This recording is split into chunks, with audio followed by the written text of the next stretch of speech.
what can you say about the importance of studying and learning foreign languages?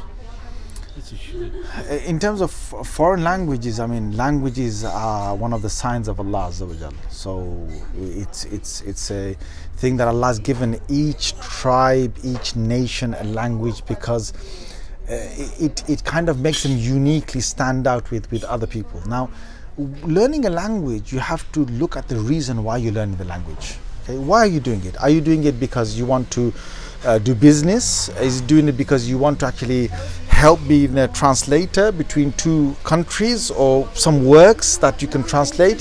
What is the very reason why you're doing it? I think most people miss this, because people who start university, they don't actually get proper careers advice. If they were to get proper careers advice, first is you need to look at the main goal of why you're doing it. Second is to actually go out and to check the people who've already done it. This is the one area where 99% of people don't do this. So for example, if I'm going to learn a language and I'm going to learn, let's say for example, let's say I'm in Russia and I want to learn, Germany, for example. So wanting to learn Germany, let me find some Russians in Russia who've learned Germany and go and speak to them. What were your obstacles? What was in your head 5 years ago, 10 years ago when you first started learning it? Did you actually get what you wanted? Tell me, now that you've learned the language, do you feel that you can contribute? Well, how have you contributed? How many Russian people have contributed to that? Were there any political pressures because of which you couldn't actually do the job that you want to do? Because sometimes political pressures come up which were not in your jurisdiction, which were not in your hands.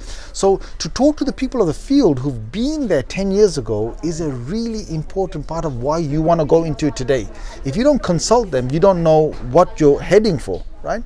So I would say learning language is very important. Rasulullah sallallahu alaihi wasallam made the Sahaba, he made them learn languages. He got a young Sahabi to learn the Hebrew language, so that the Hebrew texts in Medina could be translated to Rasulullah sallallahu alaihi wasallam. So it's a need, it's a necessity, but it's the reason is most important.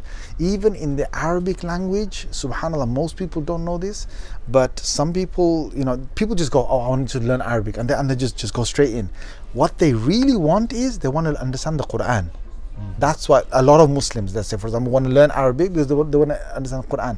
What they end up doing is they end up learning a modern Arabic language, which doesn't give them the understanding of the Quran. It only gives them maybe 10-20% of the understanding of some words of the Quran. They've got no sense of what the text, why the text was revealed, how the text actually befits into modern society or even in the traditional society. And why? Because they chose Arabic, but they never understood that this was modern Arabic. This was actually made for people who are communicating in a business world, in a modern world. They weren't there to teach you Quran, right? So people fall into these things, and then later on they regret, oh my God, I never got what I wanted. Well, you should have really spoken to the people who've completed the course and got to the other side, right? So learning a language is not a goal itself. It's a means to another end. Yeah. It's a means to another end. Yes.